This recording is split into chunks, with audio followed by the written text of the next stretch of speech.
종결 표현부터 보겠습니다. 화자가 자신의 생각이나 느낌을 청자에게 효과적으로 전달하기 위하여 종결 어미를 적절히 활용한다. 어미의 체크. 일단 어미가 나왔으니까 뭘 떠올려야 돼? 동사, 형용사, 서술격 조사, 이다. 이렇게 세 가지를 일단 떠올려 놔야 돼. 이해됐지? 자, 그래서 비가 내린다 라고 되어 있지.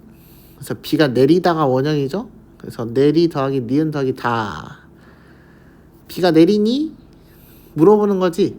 의문형으로 종결 어미가 쓰였다. 이렇게 보는 거죠. 여기까지 이해됐죠? 쉬워요. 종결 표현의 종류 봅시다. 평서문입니다. 평서문은 다로 끝나는 거예요, 보통. 시원한 바람이 분다. 예쁘다. 이렇게 되는 거야. 근데 우리가 이번에 피동사동 표현 풀 때도 느꼈겠지만 원형을 잘 생각해야 돼. 아까 난다 같은 경우에 날다가 원형인데 리을이 탈락하고 니은이 오는 거였잖아. 그런 걸 진짜 잘 따져봐야 돼. 알겠죠? 그런 게 약간 킬러 문제예요. 의문문 보겠습니다. 궁금하는 거니까 부냐? 부니? 이런 게 있습니다. 명령문은 아라어라가 있습니다, 보통. 그래서 바람의 분이 모자를 써라. 쓰다가 원형이죠, 얘도. 그래서 탈락이 되었다. 이렇게 봐야 되는 거죠. 화자가 청자에게 어떤 문제와 함께하도록 요청하자. 자, 그래서 부니까 집으로 가자. 이해됐죠? 근데 이제 좀 고민해야 되는 게 있어. 뭐냐면 아서 어서는 아라어라 아서 어서처럼 얘 앞에는 아가 있어 원래. 이해돼?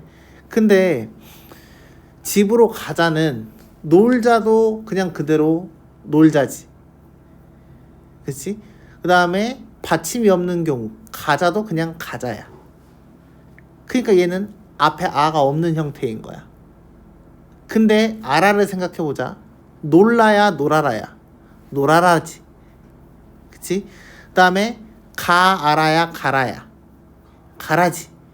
이때는 어때? 그러니까 아라어라는 무조건 앞에 아가 있어야 되는 거야. 이해됐나요? 놀라가 아니라 놀아라라고 하니까 아가 원래 있는 형태구나 라고 생각해야 되는 거고, 아자가 아니라 놀자이기 때문에 아가 없는 형태가 어미의 기본형이다 라는 걸 인지해야 되는 거죠. 이해됐나요? 그래서 아서 어서도 마찬가지야. 원래 우리는 보통 집에 가서만 생각하잖아. 그치? 그러면 아서 어서가 없는 것처럼 보이잖아. 아가 없는 것처럼 보이잖아. 근데 놀서는 있나? 없지. 놀아서가 있지. 그러니까 아서 어서인 거야. 이해됐나요? 이걸 꼭 기억하세요. 바람이 참 시원하게 부는구나. 이것도 봐봐. 원래는 너네 어간이 어디에요? 하면 그냥 부다? 이렇게 생각하잖아. 근데 원래 뭐야? 불다가 원형이라는 거죠. 그래서 불 더하기 는 더하기 구나. 그래서 무조건 뭘 해야 된다? 형태소를 잘 나눠야 한다. 어간과 어미가 정확히 무엇인지를 체크해야 한다라고 보는 겁니다. 이해됐죠? 아래 의문문의 종류 한번 보겠습니다. 설명 의문문이 있어요. 판정 의문문이 있고 수사 의문문이 있습니다. 이거는 별표 좀 알아두는 게 좋아요. 볼까요? 의문사를 사용해 청자에게 설명을 요구한다. 너 무슨 영화를 좋아하니? 뭔 영화를 좋아하는지 설명해줘야 될 거 아니야. 대답이. 그러니까 설명을 요구하는 설명 의문문입니다. 판정 의문문은요. 너 영화 좋아해? 응. 아니. 둘 중에 하나밖에 없죠. 그러니까 이건 뭐예요? 판정하는 거예요. 예, 아니오로 판정하는 거죠. 수사 의문문. 수사 의문문은 좀 더 별표해 봅시다. 이 수사 의문문이 쓰이는 건요. 문학에서 서리로 쓰일 때가 있어요. 서리. 한마디로 뭐야? 안 궁금하는데 물어보는 척 하는 거지. 이 영화 정말 좋지 않니? 너네한테 진짜 좋냐 안 좋냐고 물어보는 건가? 아니, 나 기분 좋다고 이야기하는 거지. 좋다고 이야기하는 거야. 이해됐나요? 그러니까 서리적 표현은 대부분이 수사의문문이다 라고 보셔야 합니다. 이해됐죠? 인용 표현 보겠습니다. 인용 표현은 이제 뒤에 나올 텐데 직접 인용과 간접 인용이거든요. 직접 인용은 뭐예요? 큰 따옴표가 있어. 따옴표가 있는 게 직접 인용.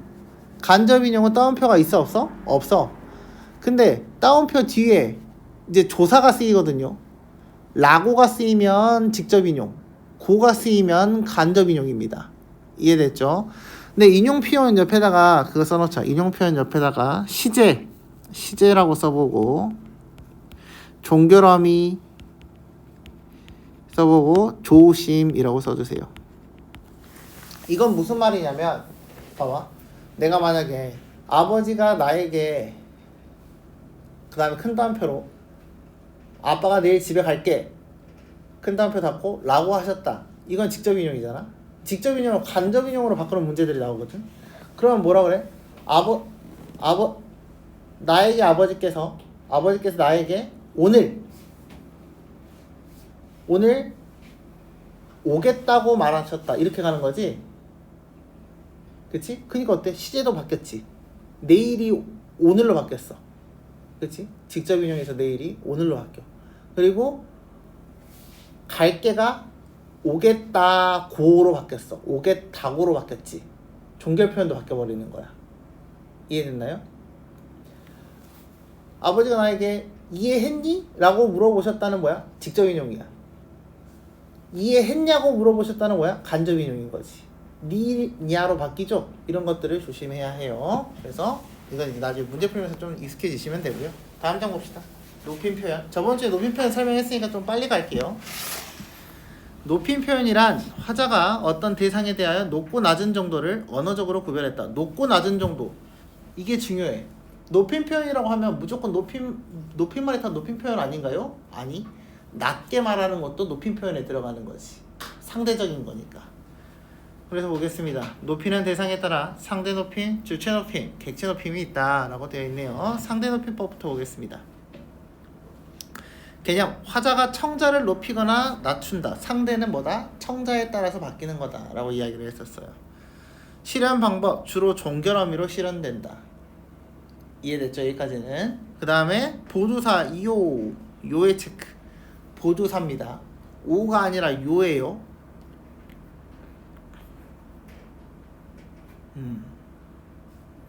볼게요.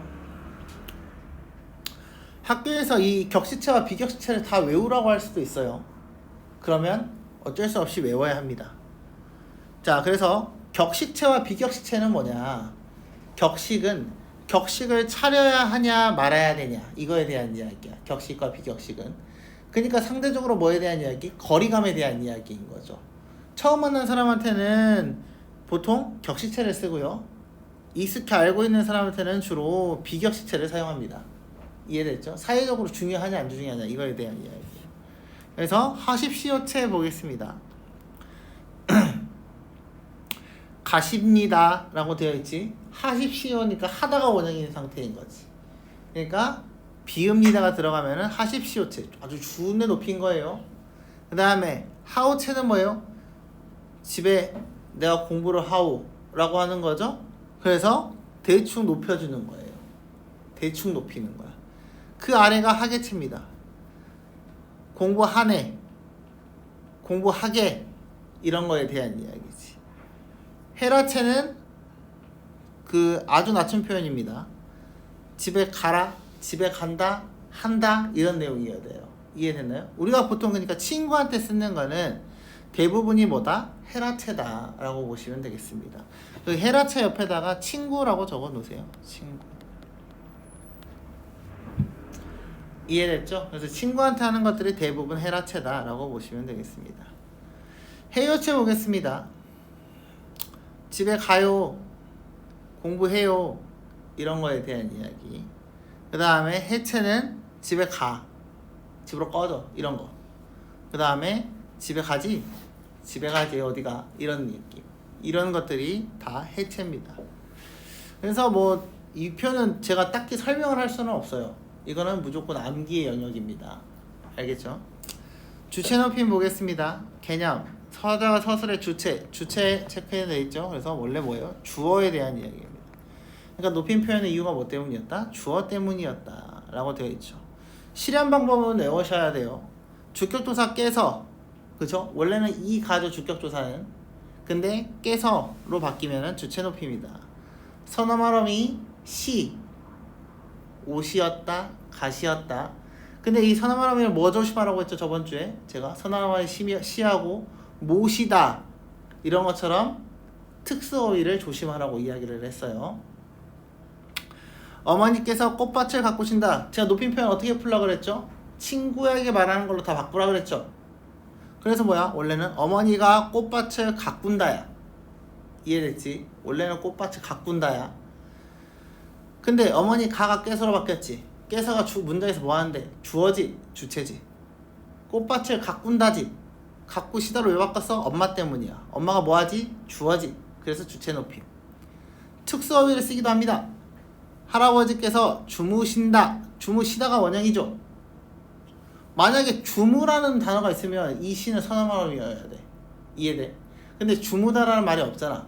주무시다밖에 없죠. 높임 표현할 때만 쓰는 단어잖아요. 그러니까 여기서의 시는 선어말음이가 아니라 특수어휘의 일부이다 라고 봐야 되는 거예요. 이해됐나요? 주체 높임의 유형 별표. 제가 저번주에 설명해줬죠. 직접 높임과 간접 높임. 직접 높임은 뭐라고? 사람 그 자체를 높이는 거라고. 그래서 화자가 서술의 주체를 직접 높이는 거고요. 간접 높임은 뭐예요? 주어를 높이는 게 아니라 주어가 가지고 있는 생각, 소유물, 돈, 약속 이런 것들에 대한 이야기입니다. 그래서 볼까요? 아버지께서 집에 오셨다. 원래는 뭐다? 왔다야. 왔다. 근데 셔은 뭐였어 원래? 집에 오시 더하기 어시죠? 이렇게 다 잘라야 된다고. 그래야 과거 시제 시가 선어말음이가 쓰였구나 이렇게 확인이 되는 거죠. 할머니가 약속이 있으시다야. 원래는 있다죠? 그렇죠? 의시니까 얘는 뭐예요? 시가 선어말음이다 라고 봐야 되는 거고요. 할머니가 약속이 계시다는 안 되지. 계시다는 뭔데? 특수어휘잖아. 이해됐나요? 이 계시다가 그러면 원래 원형이 게다가 있나? 없지. 그러니까 특수어휘라고 보는 거예요. 이해됐죠? 객체 놓기 보겠습니다. 화자가 서술의 객체 뭐랑 뭐 때문? 목적어나 부사어 때문이었다 라고 설명을 했어요. 보겠습니다. 채연의 부사격 조사 깨를 붙여서 실현한다. 원래는 뭔데 부사격 조사? 에게, 게 이거에 대한 이야기예요. 이해됐죠? 에게, 게예요. 특수한 어휘 들이다, 모시다, 뵙다, 엿주다, 엿줬다 등을 통해서 실현이 된다. 영희는 그 문제를 선생님에게 물어보았다가 원형이죠. 에게가 깨로 바뀌었지. 뭐 때문에? 선생님 때문에. 선생님 문장에서 뭔데? 부사어. 그래서 객체 높임. 엿주다 원래는 뭐야? 묻다지. 물어보았다인데 굳이 엿주다로 왜 바꿨지? 선생님 때문이지. 선생님이 뭐라고? 부사어. 그래서 객체 높임이다. 할머니를 데리고 공원으로 갔다. 원래는 데리고 온데 모시고로 바뀌었지. 뭐 때문에? 할머니 때문에. 할머니가 문장에서 뭔데? 목적어. 그러니까 뭐다? 객체 높임이다. 이해됐죠? 그 아래 예시 써준 거 보세요. 나는 할머니를 모시고 원래는 데리고지. 그래서 특수어이고요. 할머니께 선물을 드렸다야. 원래는 뭐야? 주다지. 그치? 주다를 드렸다래. 왜? 할머니에게니까 목적어 아니 부사어 때문인 거죠. 이해됐나요? 이해됐지? 이렇게 보면 좀 쉽지? 여기까지는. 이제 두 번째 들으니까 좀 쉬워요. 다음 장 보겠습니다. 시간 표현입니다. 시간 표현은 아주 조금 별표 한 4-5개 하나도 상관없어. 아주 어려워. 어렵다기보다는 헷갈립니다. 헷갈려요. 이 시간 표현, 시제 표현에서 제일 중요한 것은 동사와 형용사를 잘 구별할 수 있냐 없냐에 대한 포커스야. 알겠지? 그리고 선어말음이냐 관형사연 전성함이냐 이걸 잘 체크해야 돼요. 알겠죠? 그래서 시간 표현에서 제일 중요한 거는 방금 말했던 것처럼 뭐냐? 전성함이냐 선어말음이냐 동사냐 형용사냐 이 두 가지를 잘 분류해서 외우시길 바래요. 시간 표현이란 화자가 전달하는 사건이 말하는 시점의 밑줄 그게 발화시라고 되어 있죠. 발화라는 것은 말이 뱉어진다 이런 의미가 되는 거고요. 언제 이루어졌는지 사건 발생에 대한 시간입니다. 그래서 이건 사건시에 대한 이야기죠. 시간 표현에는 시제와 동작상이 있습니다.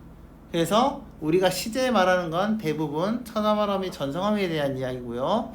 동작상은 하려고 한다, 공부를 했다 이런 것처럼 이미 완료가 된 상태냐 하는 중이다처럼 현재형이냐 여전히 진행되고 있냐 이거에 대한 이야기예요. 이해됐죠? 시제부터 볼게요. 어떤 일이 과거에 일어난 일인지 현재 일어나고 있는 일인지 앞으로 일어날 일인지를 나타내는 언어적 표현을 시제라고 한다. 사건 시와 발화 시의 관계에 따라 과거, 현재, 미래로 나뉜다. 여기서 제일 헷갈리는 게 그거야. 사건 시가 발화 시보다 앞에 있다. 사건 시가 발화 시와 같다. 발화 시가 사건 시보다 뒤에 있다. 이런 말들이 좀 헷갈려. 이럴 때는 반드시 뭘 해봐야 돼? 사건 시 쓰고 앞에 있다라고 했으니까 앞에다가 발화 시를 써주면 사건이 발화 시보다 뒤에 있는 거지. 그러니까 이건 뭐다? 미래에 대한 이야기구나. 이렇게 이야기를 하는 거죠. 근데 발화 시가 사건 시보다 뒤에 있다야. 발화 시를 썼어. 사건 시보다 뒤에 있대. 사건 시가 그럼 앞에 있는 거지. 그럼 사건이 먼저 일어난 거를 지금 말하고 있는 거죠. 그러니까 뭐예요? 이건 과거 시제다. 이렇게 보는 거죠. 이해됐나요? 그래서 과거 시제부터 봅시다. 사건이 일어난 시점이 말하는 시점보다 앞서 있다. 그래서 사건 시가 왼쪽에 있고 발화 시가 오른쪽에 있다. 이렇게 보시면 되겠습니다. 이해됐죠? 내용 볼까요? 선어말어미 at, it, 이런 거죠. at, 봅시다. 더도 있고요. 그래서 선어말어미 이 세 가지 과거에 대한 세 가지가 있다 라고 보시면 되겠습니다. 이해됐나요? 그 다음에 관형사형어미 보세요. 이제 여기서부터가 헬 파트예요. 동사일 때 니은이에요. 동사일 때 니은 가다가 원형이죠. 오케이? 간이 되는 거야. 그 다음에 먹다지 받침이 있을 때는 먹은이 되는 거야. 이해해서? 모음으로 끝날 때는 니은, 자음으로 끝날 때는 은 이렇게 가야 되는 거. 형용사나 서술격 조사일 때는 던입니다. 예쁘던 오케이? 이렇게 봐야 되는 거예요. 아래 볼까요? 그가 입은 바지가 참 멋졌다. 바지를 입다죠. 입다가 동사죠. 그러니까 은이라고 체크되어 있는 거예요. 어리다가 원형이죠. 어리다는 뭐예요? 형용사죠. 그러니까 더라고 되어 있는 거죠. 이해됐나요? 그러면 저 어리던은 어떻게 되어 있을까? 어리다가 원형인데 어리더 더하기 니은 이렇게 되는 거죠. 그냥 어리던으로 보세요. 상관없습니다. 던으로 봐도 상관없어요. 자, 그래서 시간 부사어 보겠습니다. 부사어예요. 품사가 뭐다? 부사인데 문장 성분에서 부사어의 역할을 하게 된다. 이렇게 되는 거죠. 근데 이 어제, 옛날, 아까 이런 것들이 명사로 쓰일 수도 있어. 어제가 바로 그날이다 라고 하면 뭐예요? 이때는 명사로 쓰인 거죠. 뒤에 조사가 붙었으니까. 이해됐어? 왜냐? 부사 뒤에는 품사, 조사가 붙을 수 있어? 없어? 없어. 붙을 수 있긴 해. 뭐가 붙을 수 있어? 보조사만 붙을 수 있어.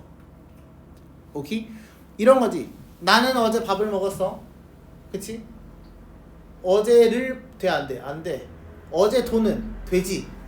은는만도부터처럼까지 해서 뭐예요? 이거 보조사에 대한 이야기예요. 이해됐나요? 그러니까 보조사만 붙을 수 있으면 부사란 이야기야. 그래서 여기서도 시간 부사어다 라고 이야기했으니까 명사로 쓰이는 경우는 아니다 라고 보시면 되겠습니다. 이해됐죠? 현재 시제 보겠습니다. 사건이 일어난 시점, 사건 시하고 말하는 시점, 발화 시가 일치한다 라고 되어 있습니다. 여기까지 이해됐나요? 마저 볼게요. 선어말어미래. 이번에 봐. 동사일 때는 니은 는이야. 니은이 아니라 니은 는이야. 니은과 는 중에 고르는 거야. 그럼 이제 이때는 뭐냐? 내가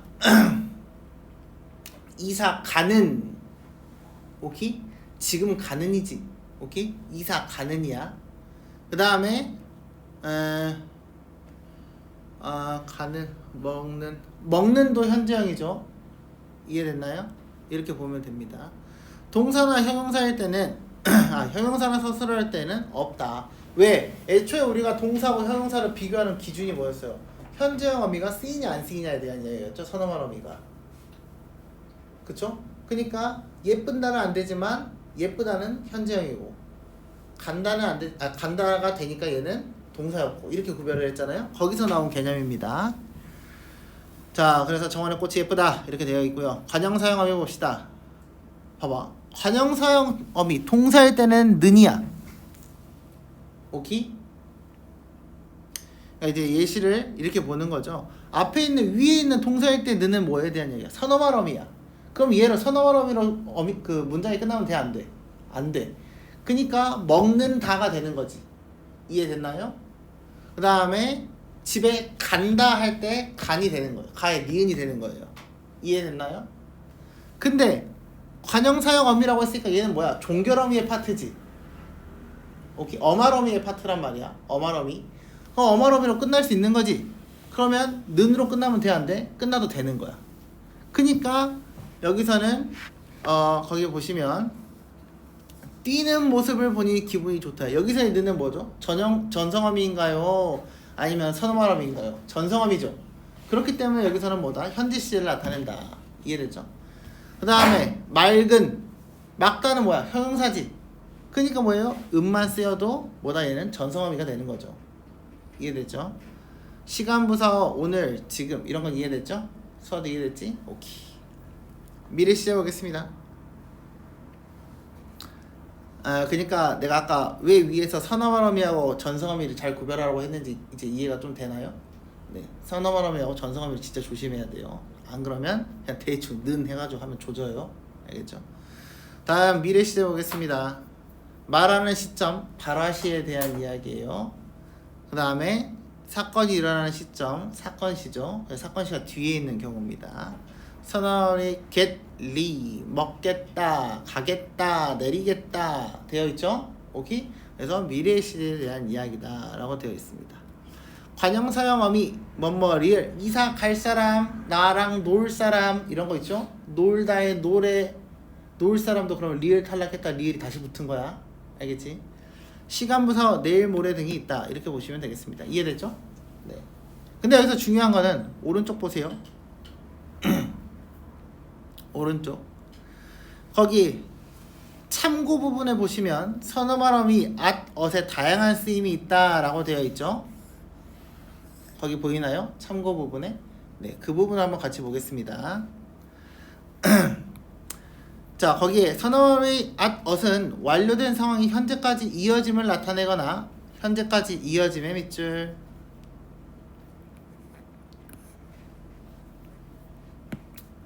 현재까지 이어짐, 그리고 미래에 대한 확신 밑줄. 나는 아버지와 많이 닮았다. 지금도 닮은 상태지. 그러니까 이어졌어. 넌 이제 언니한테 죽었다, 혼났다. 과거 시대지. 그럼에도 불구하고 뭐예요? 너 이제 확신, 너 좆됐다는 걸 확신을 시켜주는 거죠. 이해됐나? 이건 꼭 기억하세요. 그 다음에 get도 있습니다. get도 어려워요. 이건 수능에도 가끔 나와요. 선어말 get은 동사, 형사, 서술조사 여러 품사들과 어울려 미래 시제를 나타낸다. 또한 추측, 체크, 의지, 체크, 가능성, 체크 이렇게 보시면 되겠어요. 볼까요? 서울에는 비가 많이 왔겠다. 뭐하고 있어? 추측하고 있지. 오케이? 미래 시제를 통한 추측이다. 나는 꼭 축구 선수가 되겠다. 뭐야? 될 거야에 대한 이야기지. 의지에 대한 이야기죠. 그 정도는 나도 다 먹겠다. 뭐하고 있어요? 나도 다 먹을 가능성이 있다에 대한 이야기죠. 그렇기 때문에 추측, 의지, 가능성 이 세 가지 잘 기억하시면 되겠습니다. 그 다음에 그 아래 보시면 현재 시제의 특별한 사용도 보세요. 보편적인 사실과 미래에 확실한 일어날 일을 표현할 때도 현재 시제를 사용한다. 보편적 사실, 물은 위에서 아래로 흐른다. 불변의 진리죠. 진리에 대한 이야기예요. 흐르다가 동사니까 니은이 현재형 선어말어미에 대한 이야기인 거죠. 그 다음에 나는 내일 제주도에 간다 라고 되어 있으니까 가의 니은도 현재 시제 선어말어미죠. 근데 중요한 건 뭐예요? 내일 가는 거잖아. 근데 간다 라고 했으니까 확실히 일어날 수밖에 없는 일이다 라고 이야기를 하는 거죠. 미리서 단정 지어주는 거예요. 이해됐나요? 예. 그렇게 보시면 돼요. 이해됐나?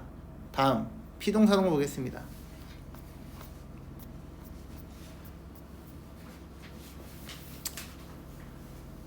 자, 피동사동 저번주에 설명 한번 쓱 해줬어요. 한번 다시 천천히 볼게요. 자, 그래서 국어에는 뭐다? 능동과 피동, 주동과 사동 이게 세트다. 이해됐죠? 이렇게 보시면 돼요. 피동 표현부터 볼게요. 주어가 동작을 주어의 체크, 동작 체크, 제 힘으로 하는 것을 능동으로 하고 주어가 동작을 당하는 것은 피동이다 라고 이야기를 했습니다. 그래서 뭘 보라 그랬어? 항상 주어와 서술어를 보자고 했죠. 능동어 보겠습니다. 고양이가 쥐를 잡았대.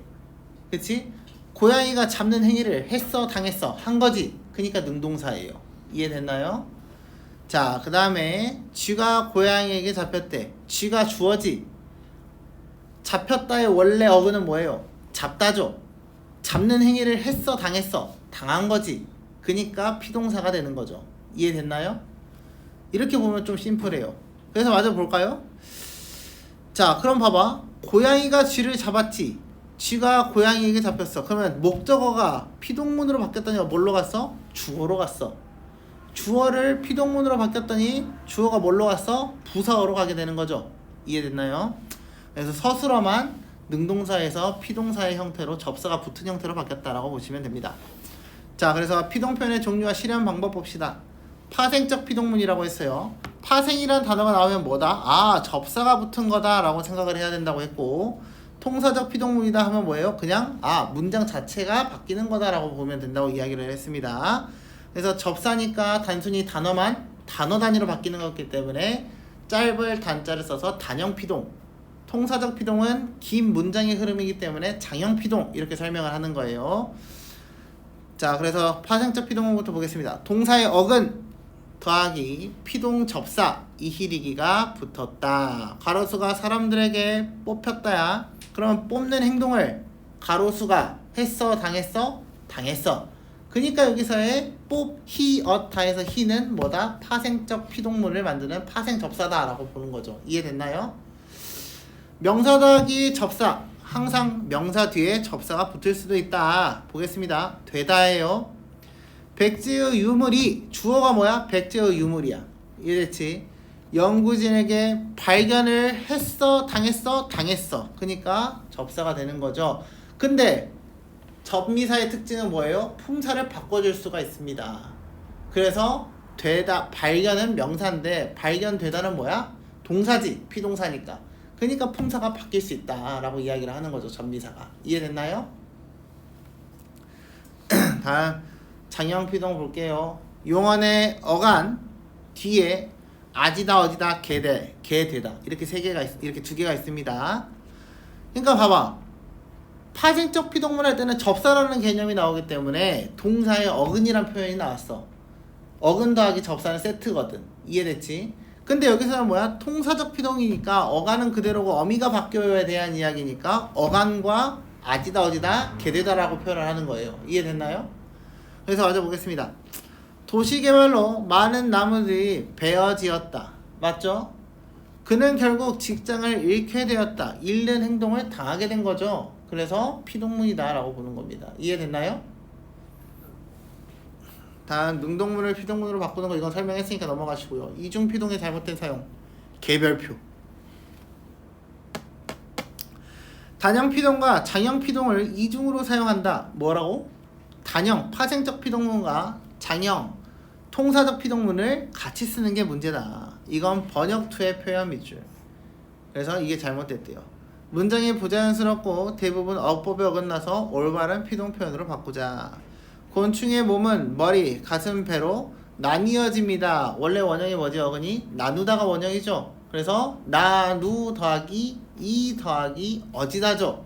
그래서 여기서의 이가 바로 뭐다? 단형 피동의 파생어였고 접사에 대한 이야기고, 어지다가 장형 피동의 뒤에 어간 뒤에 오는 뒷부분에 대한 이야기였습니다. 그래서 단형 피동과 장형 피동이 같이 쓰여서 얘는 이중 피동이니까 하나만 쓰자라고 이야기를 하는 거죠. 이해됐죠? 자, 근데 항상 이렇게 이 어지다, 히 어지다, 니 어지다 이렇게 있다고 해서 항상 이중 피동이라고? 아니라고. 뭘 조심해야 된다고? 파생적 피동인지 파생적 사동인지를 잘 구별을 해야 된다고. 그래서 예시를 들으면서 찾아보시는 게 제일 좋다고요. 사동 표현 보겠습니다. 주어가 동작을 직접 하는 것은 주동, 남에게 동작을 하도록 시키는 것을 사동이라고 이야기를 합니다. 자, 그래서 자, 거기에 주글이라고 써져 있죠. 원래 주글이 아니라 제가 쓴 게 아니에요. 시키다의 의미입니다. 시킬 사자예요. 그래서 먼저 보겠습니다. 주동, 동생이 옷을 입는다 라고 되어 있죠. 주어가 입는 행동을 직접 한 거죠. 그래서 주동이라고 이야기를 합니다. 그럼 이제 동생이 옷을 지가 입었는데 누가 옷을 동생한테 입게 만들어야겠지. 그러니까 뭐야? 새로운 주어인 엄마가 태어나는 거예요. 엄마가 동생에게 옷을 어떻게 입히는 거죠. 장형피동이면 뭘로 가야 돼? 입게 했다로 가야 되는 거고. 이해됐나요? 내용 보겠습니다. 파생이니까 이것도 접사에 대한 이야기입니다. 동사 여근 더하기 사동접사 이희리기 우구추에 대한 이야기. 형이 동생을 울렸다. 울리었다죠. 주어가 울다, 우는 행동을 어떻게 했어? 형이 울었나? 아니지, 동생이 울게 만든 거지. 그러니까 뭐예요? 사동 표현이다 라고 이야기를 하는 거죠. 명사 더하기 사동접사 시키답니다. 접사 시키다예요. 공부를 시키다. 오케이? 명사인데 시키다니까 동사가 됐지. 그러니까 이것도 뭐예요? 전미사의 특징인 거죠. 품사가 바뀌는. 이해됐죠? 통사적 사동문 보겠습니다. 용언의 어간 뒤에 뭐뭐 하게 하다 뭐예요? 문장 표현이니까 어간이라고 되어 있어요. 공부하게 하다 이렇게 되는 거죠. 그러니까 봐봐. 아까 시키다는 뭐였어? 공부가 붙었지. 그러니까 명사가 붙었단 말이야. 근데 원래는 공부하다가 동사지. 그러니까 공부하 여기까지가 공부하다, 공부하고, 공부하는, 공부하지만 이렇게 되니까 공부하가 어간인 거죠. 이해됐나요? 그래서 공부하 뒤에 개하다 이렇게 붙이는 거죠. 이해됐죠? 네. 그러니까 이게 생각보다 형태소를 존내 잘 나눠야 되고 품사를 존내 잘 알아야 돼. 이해됐지? 자, 그래서 아버지가 동생에게 완두콩을 먹게 했다. 먹다가 원형이라서 먹 뒤에 개하다가 왔습니다. 다음 주동문을 사동문으로 바꾼다 라고 보겠습니다. 아까 말했죠. 뭐 주어가 새로 튀어나와야 된다고 그랬어요. 얼음이 녹다야. 얼음이 녹는다. 아이고, 아이들이 얼음을 녹인다. 되죠? 이해됐죠? 서술어가 타동사인 경우 타동사가 뭔데요? 목적어가 필요한 거죠. 그가 편지를 읽었다야. 그럼 뭐야? 또 새로운 주어가 나와야 돼. 새로운 주어가 그에게 편지를 읽게 만들어야 되는 거죠. 그래서 주어가 부사어로 간다 라고 이야기를 하고 있습니다. 이해됐나요? 그러니까 자동사일 때는 어떻게 된다? 얼음이 주어가 목적어로 가게 되는 거고, 타동사일 때는 어떻게 된다? 주어가 부사어로 가게 된다 라고 보시면 되겠어요. 이해됐나요? 오케이. 다음 오른쪽 봅시다. 그냥 오른쪽 거기 개념, 거기에 개념의 별표 이상하게 색깔 칠해진 거 있죠. 피동사동 표현의 효과. 오케이? 찾았나요? 수아 찾았어? 오케이. 피동 표현은 동작을 당한 대상을 강조하고 싶을 때고요. 한마디로 뭐야? 아, 엄마 나 시험 좆됐어 라고 하면 뭐야? 내가 좆된 걸 말하고 싶은 거지. 이해됐나요? 그 다음에 동작의 주체가 분명하지 않거나 밝힐 필요가 없을 때, 너네 엄마한테 덜 혼나고 싶을 때 어때? 유리 깼어. 엄마 유리 깨졌어 라고 이야기를 하지. 내가 유리 깼어 라고 이야기하나? 아니. 그니까 뭐야? 주체를 숨기고 싶은 거야. 이해됐나요? 깨졌어는 뭐지? 피동 표현이야. 주체를 안 드러낸단 말이야. 그니까 뭐야? 내가 깬 거는 아니야 라고 이야기를 하고 싶은 거지. 이해됐죠? 그 다음에 그러니까 꼼추고 싶을 때 쓴다 이야기예요. 사동 표현은 동작을 시키는 주체를 드러나고자 할 때 결과 외적인 원인을 됐어요. 직접 사동과 간접 사동입니다. 이것도 그때 말했죠. 직접 사동은 뭐예요? 직접 행동을 한 거고, 간접 사동은 주어가 손 안 대고 코 푸는 거예요. 이해됐나? 볼까? 사동의 주체가 객체의 행위에 직접 참여하는 경우를 직접 사동, 그렇지 않은 경우를 간접 사동이라고 한다. 파생적 사동은 직접, 간접 두 가지로. 누가? 파생적 사동이. 이해됐나요? 파생적 사동이 이희리기 우구추가 붙은 게 두 개로 해석될 수 있다야. 통사적 사동은 뭐뭐 하게 했다 라고 했으니까 직접 안 하고 손 안 대고 코 푼 거지. 그러니까 얘는 간접 사동으로만 해석이 되는 거예요. 아래 내용 봐봐. 엄마가 동생에게 옷을 입혔다야. 입혔다니까 입히었다니까 뭐예요? 얘는 접사가 붙은 파생적 사동문이죠. 파생적 사동은 뭐 두 개로 해석이 된다고. 첫 번째는 뭐 입혔다니까 엄마가 직접 옷을 갈아입힌 거. 두 번째는 뭐야? 입으라고 잔소리 지랄지랄해서 애가 옷을 갈아입은 거. 이해됐죠? 그 다음에 어머니가 동생에게 옷을 입게 했다는 뭐야? 엄마가 직접 행동했다는 내용이 있어 없어? 죽었다 깨나도 없어. 그러니까 이건 뭐다? 무조건 간접사동으로만 읽힌다라고 이야기를 하고 있습니다. 이해됐죠? 자, 그 아래 능동문과 피동문의 대응이 항상 가능한 것이 아니라고? 이거는 별표를 칩시다. 아주 중요한 내용이에요. 이거는 수능에서도 자주 나오고 모의고사에서도 기가 막히게 자주 나옵니다.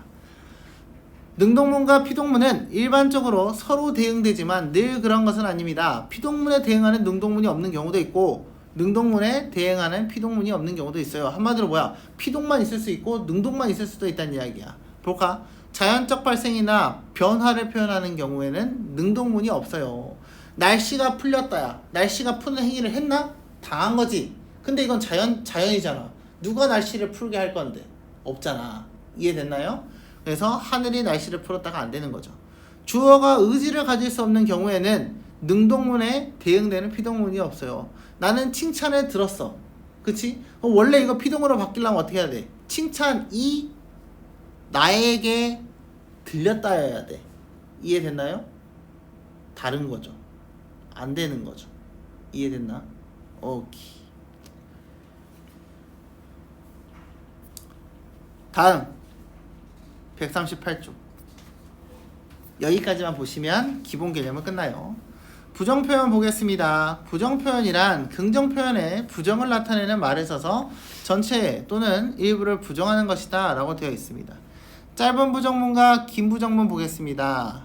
짧은 거는 안, 못, 부사에 대한 이야기고요. 긴 부정문은 보통 동사나 형용사의 상태로 쓰이는 것들입니다. 볼게요. 짧은 부정문은 부정부사 안 또는 못을 통해서 실현한다. 봐봐. 숙제 안 하다. 지가 안 하고 싶은 거지. 의지야. 숙제를 못했어. 지 때문이야? 아니. 바깥에 뭔가 못하게 한 거지. 그러니까 이건 뭐야? 능력이 없는 거야. 이해됐죠? 능력 부정입니다.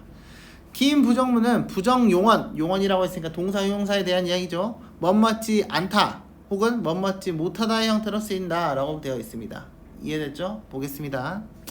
짧은 부정문, 부정부사를 이용합니다. 공원에 안 갔어. 오른쪽 못, 나는 공원에 못 갔어. 능력이 없어요. 긴 부정문, 용언의 어간에 아니하다. 가지 않았어. 그 다음에 못하다. 가지 못했어. 이해됐죠? 긴 부정과 짧은 부정 이렇게 보시면 돼요. 짧은 부정문의 서술어의 제약 별표. 서술어가 체험 플러스 하다야. 공부하다지. 그럼 바로 딱 예시를 떠올려. 공부하다야. 그럼 뭐야? 체험 플러스 부정부사 하다의 형태가 된다. 공부를 안 했다지. 안 공부했다는 안 된다는 이야기야. 순서가 중요하다는 이야기죠. 이해됐나요? 이해됐죠? 네. 그 다음에 그래서 저기 되어 있는 체연에다가 더하기 땡 하다라고 되어 있지. 그러면 저 하다는 뭘까? 공부 품사 뭐지? 명사지. 공부하다는 뭐지? 동사지. 그러면 품사가 바뀌었지. 그럼 여기서의 하다는 뭘까? 품사가 바뀐 거 뭐밖에 없다고? 전미사밖에 없다고.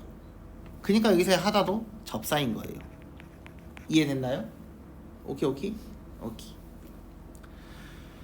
일반적으로 파생어와 합성어, 음절이 긴 서술어는 부정문이 어울린다. 파생어와 합성어의 밑줄. 그럼 이건 뭐냐? 파생어와 합성어면 애초에 복합어에 대한 이야기입니다. 이해됐나요? 복합어이거나 음절이 길 때는 긴 부정문이 어울린다. 긴 거. 긴데 짧은 거는 안 어울린다는 이야기. 볼까? 그는 스승답지 않다. 긴 부정문이지. 그치? 그는 안 스승답다. 개 같은 소리지.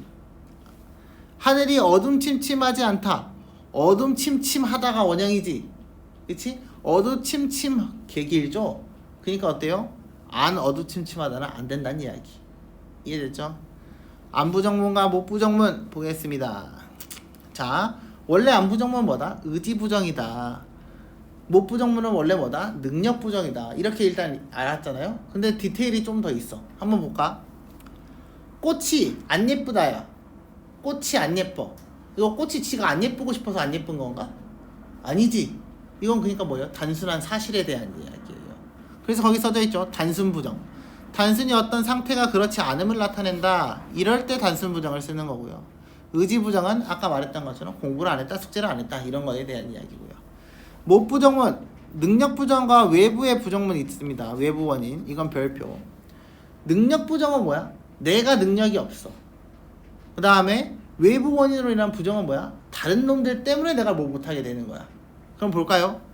배가 아파서 밥을 못 먹었다. 배가 아파서 밥을 먹지 못했다. 이건 주체가 밥 먹을 능력이 있어 없어? 없어. 그니까 내부 부정이야. 이해됐죠? 근데 외부 원인은 볼까? 수행평가 과제가 너무 많아서니까 뭐야? 핑계지. 그니까 이건 뭐야? 외부의 요인으로 인한 능력 부정이다 라고 보는 거죠. 이해됐죠? 자, 암부정문과 못부정문의 제약 봅시다. 깨닫다, 견디다와 같이 의지나 의도가 작용할 수 없는 동사의 경우에는 암부정을 쓸 수 없다. 왜? 애초에 의지를 넣을 수 없는데 의지를 어떻게 넣어? 이해됐나요? 너네가 선생님 저는 뭔 말인지 못 깨달았는데요? 라고 했어. 안 깨달은 건가? 안 깨닫고 싶어서 안 깨닫는 경우는 없지. 그러니까 의지가 없는 상태에서는 안을 쓸 수가 없다라는 이야기고요. 못부정문의 제약 봅시다. 서술어 형용사일 때 원칙적으로는 못 써요. 근데 기대에 못 미칠 때는 써요. 그러니까 봐봐.